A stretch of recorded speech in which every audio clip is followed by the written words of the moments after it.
بسم اللہ الرحمن الرحیم۔ السلام علیکم۔ سابق وزیر اعلیٰ خیبر پختونخوا پرویز خٹک اور سابق اسپیکر قومی اسمبلی اسد قیصر کی پریس کانفرنس یہ باقی پریس کانفرنسز سے کافی مختلف تھی کیونکہ ایک چیز تو یہ کہ پہلے پتہ چلا کہ جی یہ پریس کانفرنس پریس کلب میں ہوگی، وہاں پر انتظار ہوا، پھر اچانک پتہ چلا نہیں جناب یہ ایک گھر پر ہو رہی ہے، اور وہاں پر ہمیں صرف ایک آدھ مائک ہی نظر آیا، بہت ہی مختصر۔ شاید اب تک جتنے لوگوں نے اس طرح کے اعلانات کیے ہیں ان میں سب سے مختصر یہ پریس کانفرنس تھی، صرف چند جملوں پر تھی جن میں اسد قیصر تو بالکل ہی نہیں بولے، اور ایسے لگا کہ ابھی پرویز خٹک نے بات بھی مکمل نہیں کی تھی اور وہ اٹھ کر چلے گئے اسد قیصر صاحب۔ تو بڑا عجیب و غریب ماحول ہمیں نظر آیا اس پریس کانفرنس میں، اور کوئی چیز واضح بھی اس طرح نہیں سمجھ آئی کہ یہ ہو کیا رہا ہے، پرویز خٹک صاحب کہنا کیا چاہ رہے ہیں، اس کی ہم بات کریں گے۔ اور پھر ایک اور معاملہ جو چل رہا ہے جس میں ہمیں نظر آ رہا ہے کہ اعتزاز احسن صاحب اب بڑی اہمیت اختیار کر گئے ہیں، اور ان کا جو اوپینین ہوگا وہ معاملہ ہے آڈیو لیکس کا۔ اسلام آباد ہائی کورٹ میں یہ کیس چل رہا ہے اور اس کے حوالے سے بھی ہم بات کریں گے۔ پہلے جناب پرویز خٹک صاحب کا سن لیجئے، وہ آتے ہیں اور کہتے ہیں کہ جو ملک میں ماحول بن گیا ہے، 9 مئی کے واقعات کی مذمت کرتا ہوں، پہلے بھی مذمت کی تھی، اور اب جو ماحول بن گیا ہے اس میں کام نہیں کر سکتا، اس میں کام کرنا مشکل ہے، میں پارٹی عہدے سے استعفیٰ دے رہا ہوں، پیچھے ہٹ رہا ہوں، یعنی صدر خیبر پختونخوا تحریک انصاف۔ اور اس کے بعد بس وہ یہ کہتے ہیں، اور ساتھ یہ کہتے ہیں کہ جی پروپیگنڈا کیا جا رہا ہے ہمارے حوالے سے، ویسا کچھ نہیں ہے، ہم نے سوچ سمجھ کر فیصلہ کیا ہے، اور آئندہ کا لاہ عمل میں دوستوں سے مشاورت کے بعد طے کروں گا۔ بس یہ 4-5 جملے تھے اور ختم۔ اس کے بعد تو وہ ایسے بھاگنے لگے ہیں، اور ان سے پہلے اسد قیصر صاحب ابھی انہوں نے شکریہ بھی نہیں کیا، ایسے لگا کہ اسد قیصر صاحب تو چلے گئے اٹھ کر۔ اور جب ابھی کرسی سے اٹھے تھے پرویز خٹک صاحب تو ویژولز میں نظر آ رہا ہے کہ اسد قیصر تو پہنچ چکے تھے دروازے تک۔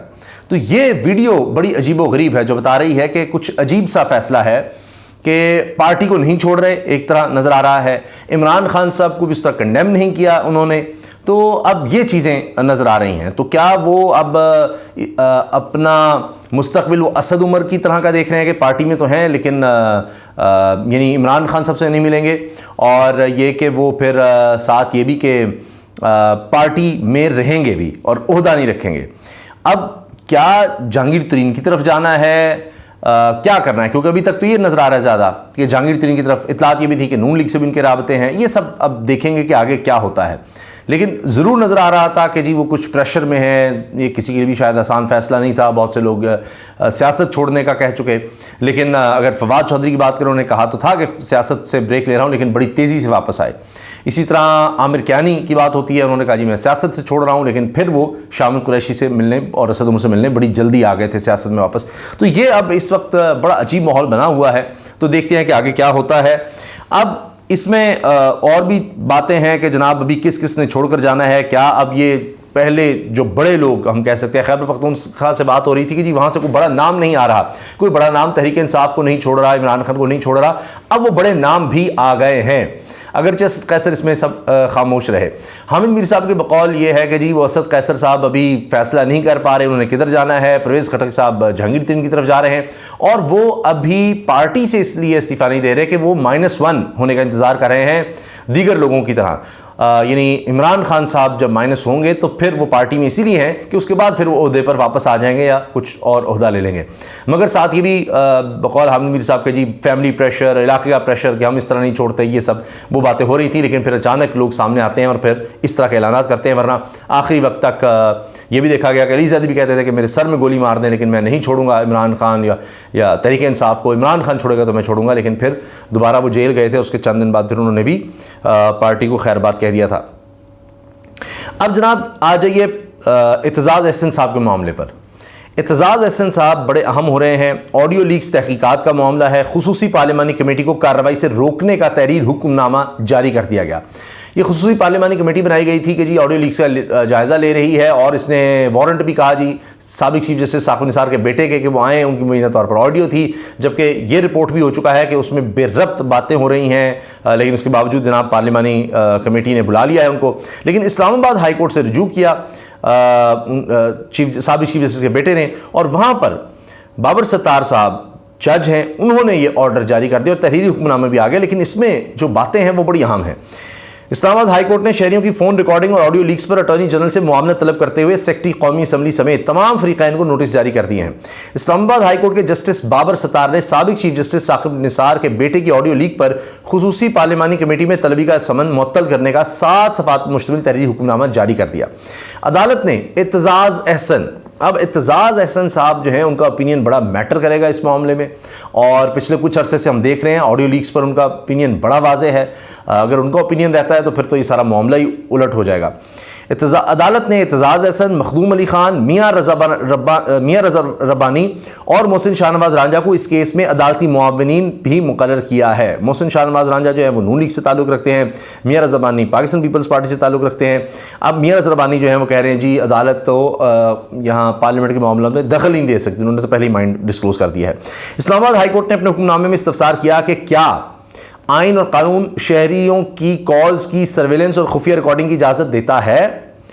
اگر فون ریکارڈنگ کی اجازت ہے تو کون سی اتھارٹی یا ایجنسی کس میکینزم کے تحت ریکارڈنگ کر سکتی ہے؟ آڈیو ریکارڈنگ کو خفیہ رکھنے اور اس کا غلط استعمال روکنے کے حوالے سے کیا سیف گارڈز ہیں؟ اگر اجازت نہیں تو شہریوں کی پرائیویسی کی خلاف ورزی پر کون سی اتھارٹی ذمہ دار ہے؟ غیر قانونی طور پر ریکارڈ کی گئی کالز کو ریلیز کرنے کی ذمہ داری کس پر عائد ہوگی؟ جسٹس بابر ستار نے فریقین سے مزید دریافت کیا ہے کہ پارلیمنٹ کسی پرائیویٹ شخص کے معاملے پر انکوائری کر سکتی ہے؟ کیا رولز اس بات کی اجازت دیتے ہیں کہ اسپیکر پرائیویٹ شہریوں کی گفتگو لیک ہونے پر خصوصی کمیٹی تشکیل دے دیں؟ یعنی پرائیویٹ شہری ہیں، کوئی بھی عام شہری ہے اور اس کی جناب اس طرح سے انکوائری شروع ہو جائے اسمبلی میں۔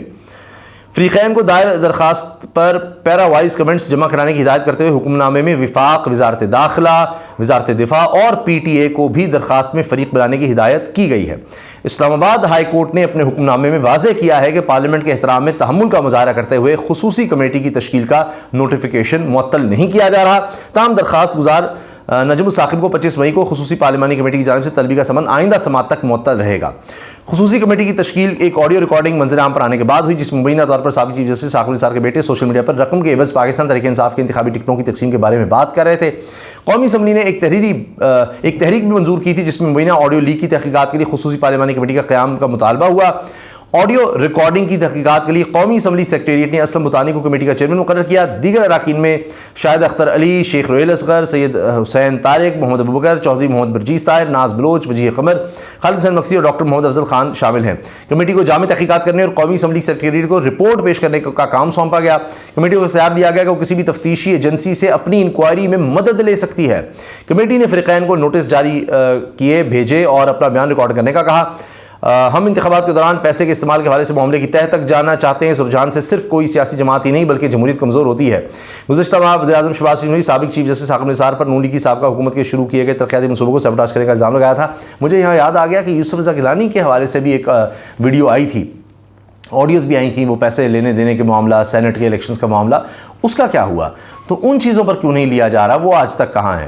تو یہ معاملہ آگے چلے گا اور اعتزاز احسن صاحب کا دیکھتے ہیں اس میں کیا اوپینین آتا ہے۔ وہ ٹیلی ویژن پر ویسے تو بالکل دبنگ انداز سے اس بارے میں بات کر چکے ہیں، ان کی نظر میں تو جناب یہ جو بابر ستار صاحب نے کہا ہے تمام سوالات جواب طلب ہیں۔ تو اب دیکھتے ہیں کیا ہوتا ہے، کیونکہ اس میں بھی ہو سکتا ہے کہ آگے چل کر حکومت کے لیے مشکل ہو جائے کہ وہ جواب کیا دیتی ہے اس سب کا، یہ آڈیو لیکس کے معاملے کا، کیونکہ اس پر اس نے کمیشن بھی بنایا تھا۔